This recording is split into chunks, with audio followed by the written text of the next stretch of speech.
So let's talk about body language. Communication that's not just words, words, words, words. You know, when you watch deaf people, they're so expressive. They have so much to give in terms of their eyes and their body language and their movements and their facial expressions. We don't realize how much our body language can be extremely draining to our partners when we're slumping, when we have a miserable expression on our face, when our sound of our voice is shouting or groaning or sighing. So the other communications that we do, we need to really understand that we are here to pick each other up, to bring each other more divine feminine love, divine masculine love. So that means really starting to care enough about your partner that your body language is open, it's trusting, it's radiant, and the sound of your voice has an intention behind it that has love in it, whether it's strong and emphatic or passionate or soft or soothing or really laughing. Millions of ways to express yourself, and through your eyes and through your face and through your touch.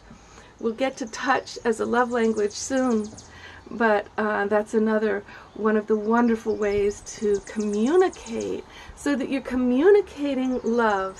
What we want to do is really open into what is it to communicate love. Really communicate love. Ooh.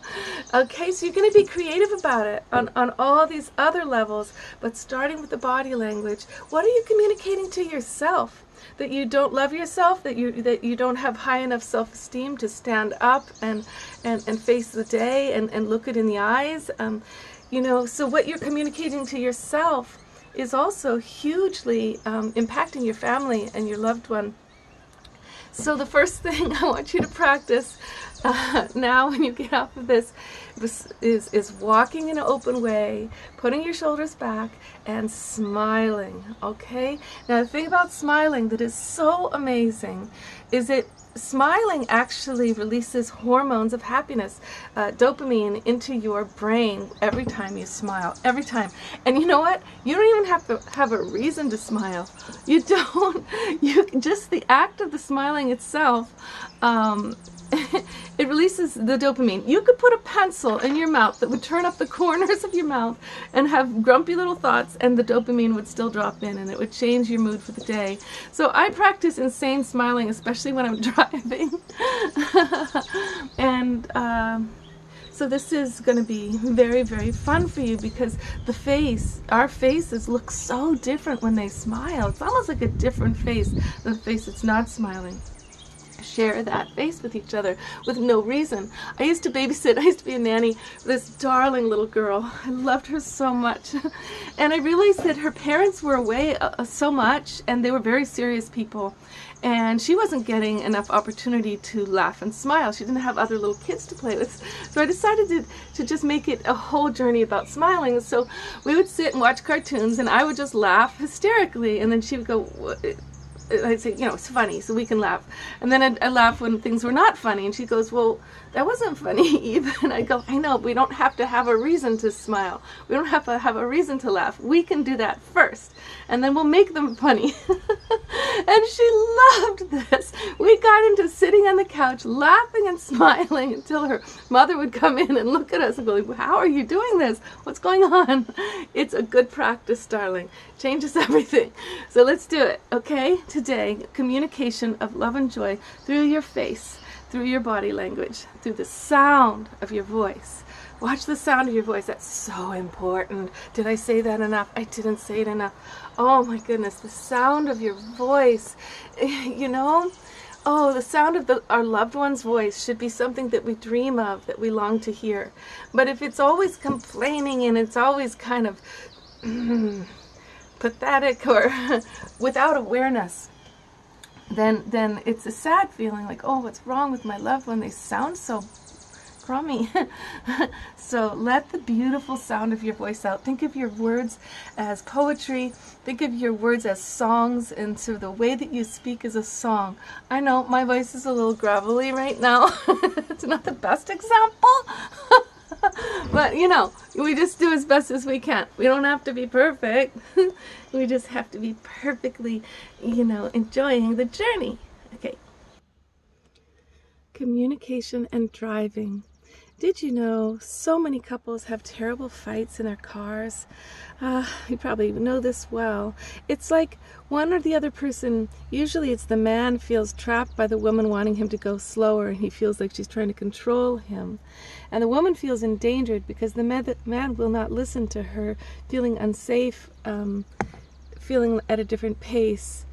So the thing that I want you men to do is please respond to women when they ask you to slow down, when they ask you to not pass a car, to change your pace.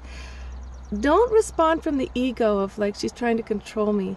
Really hear that what she's saying is she does not feel protected by your divine masculine. She feels deeply endangered. And this is really going to cut off her, it's going to stop her from wanting to be sexual with you later on in the day, because she will feel like, wow, he would endanger my divine feminine energy, and so he's not masculine really, he's a boy. Because what the men feel is, I'm so much of a man because I'm driving so fast. What the woman feels is, he's such a baby because he's endangering the family. He's not a man anymore, and his job, your job, is to serve the feminine, protect the feminine. Okay, so that said, don't bring up intense things in the car, women. You do this to the guys and you freak them out and you make them feel so hysterically trapped, because men are one-pointed. They're focusing on the road. If they're a good driver, and especially if they're responding to you, they do not want to focus on this deep, powerful conversation while they're also trying to drive and be linear about getting somewhere. So please create a better space and time that's relaxed, and where the focus can be there entirely in a safe way, and you're not ruining a car ride. So see if you can have car rides be really, really fun, so that then the joy of a journey together, the joy of an adventure, becomes what you always think of when you think of going somewhere. Play music that you both love. Open the windows, feel the wind blowing. Have really fun conversations rather than about the problems in your relationship, or some big, huge work thing you're doing.